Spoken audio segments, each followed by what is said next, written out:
Assalamualaikum warahmatullahi wabarakatuh. Alhamdulillahirabbil alamin wassalatu wassalamu ala asrafil anbiya'i wal mursalin wa ala alihi washabihi ajma'in. Puji dan syukur marilah sama-sama kita ucapkan kepada Allah Subhanahu wa taala. Salawat dan salam kepada junjungan Nabi kita, Nabi besar Muhammad sallallahu alaihi wasallam. Penghormatan saya kepada Allah Subhanahu wa taala. Penghormatan saya kepada umat baginda Nabi besar Muhammad sallallahu alaihi wasallam. Saya adalah seorang fisabilillah. Hendak mengatakan bahwasanya sekarang adalah surga yang pertama Allah Subhanahu wa taala. Apa yang perlu kita perbuat di dalam surga pertama Allah Subhanahu wa taala ialah mencari ilmu, melakukan peribadatan, mencari nilai dari Allah Subhanahu wa taala. Ya, memperbagus perhubungan sesama umat baginda Nabi besar Muhammad sallallahu alaihi wasallam. Jadi kepada umat baginda, ya, saya adalah seorang fisabilillah perantaranya Allah yang terhebat setara dengan dia orang. Ya, setara dengan para geng Nabi, para geng fisabilillah dan para geng atau gaib. Ya, siapakah para geng atau gaib perantara Allah terhebatnya? Ya, umat baginda perlu ketahui. Ini adalah surga pertamanya Allah Subhanahu wa taala. Ya. Ini adalah surga pertamanya Allah Subhanahu wa taala. Ya, jadi kepada umat baginda perlu tahu, ya. Perantara bukan untuk disakiti. Perantara untuk dibahagiakan oleh umat baginda. Before perantara disakiti oleh umat. Sekarang perantara tak boleh disakiti oleh umat. Sesiapa yang umat menyakiti perantara, maka tercekik mati 21 keturunan. Judul pada perantara fisabilillah Hanafi, judul yang akan saya bawakan adalah membahagiakan Allah Subhanahu wa taala. Sesiapa yang menentang kema'rufan Hanafi untuk membahagiakan Allah Subhanahu wa taala akan tercekik mati 21 keturunan, bahkan anak bayinya akan bagi anjing mati. Anak bayi engkau akan bagi anjing untuk dimakan kalau menentang kebahagiaan untuk membahagiakan Allah Subhanahu wa taala. Kau faham umat baginda pukima anjing? Ya, yang selalu menyakiti perantara Allah Subhanahu wa taala dari zaman Nabi Adam ke zaman baginda Nabi besar Muhammad sallallahu alaihi wasallam dan ke zaman fisabilillah Nabi pukima anjing semuanya. Kita bercerita untuk membahagiakan Allah taala, kalian menyakiti perantara Allah Subhanahu wa taala. Kau dengar?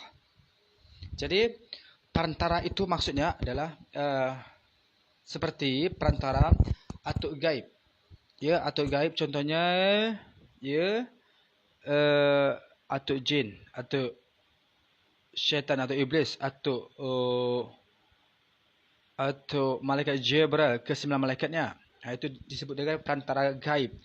Ada juga perantara manusia. Manusia ini perantara pemutus permasalahan, ya, pemutus permasalahan untuk membahagiakan Allah Subhanahu wa taala. Contohnya atau Nabi Adam sampailah ke atau Nabi besar Muhammad sallallahu alaihi wasallam, sampai ke atau fisabilillah, sampailah ke saya. Saya yang terakhir ini, ya. Saya yang terakhir. Jadi kepada umat baginda, siapa yang menentang untuk membahagiakan Allah Subhanahu wa taala akan tercekik mati 21 keturunan. Jadi jangan nak menentang kema'rufan seorang perantara Allah. Ya. Yang berlalu sudahlah. Yang kedepannya apa yang dicakap oleh perantara kena dengar dan ikut.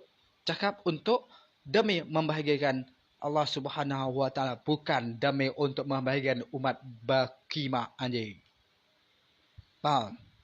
Umat selalu mempukima anjing. Itulah yang terjadi. Lepas ni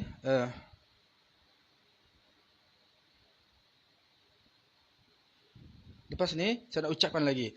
Ini adalah surga yang pertama Allah Subhanahu wa taala.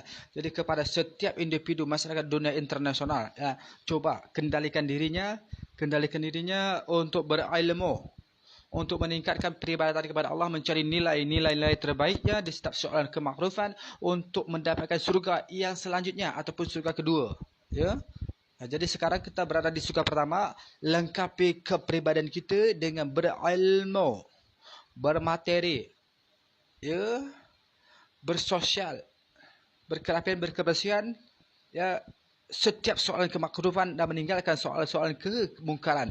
Ya, itulah yang dah diperbuat di surga pertama ini. Ya, jadi kalau anda lewatkan berilmu, nanti awak berkehidupan di surga yang selanjutnya akan bersusah payah. Ya, jadi pertingkatkan ilmu, pertingkatkan nilai kesoalan kemakrufan untuk menjadikan kesurgaan yang kedua. Jadi apapun ceritanya, untuk soal surga selanjutnya kita buatlah nilai-nilai terbaik di soal ke surga pertama ini. Jadi seperti itulah umat baginda Nabi sallallahu alaihi wasallam, ya. Itu seperti itulah yang saya lakukan permeetingan dengan para grandfather gaib, perantara terhebatnya Allah Subhanahu wa taala. Jadi saya nak mengatakan bahawasanya, ya, mata uang ringgit akan saya naikkan menjadi 1 dinar Kuwait yang menjadi 8.000 ringgit, ya. Seperti itulah saja, ya. Billahi taufiq wal hidayah. Assalamualaikum warahmatullahi wabarakatuh.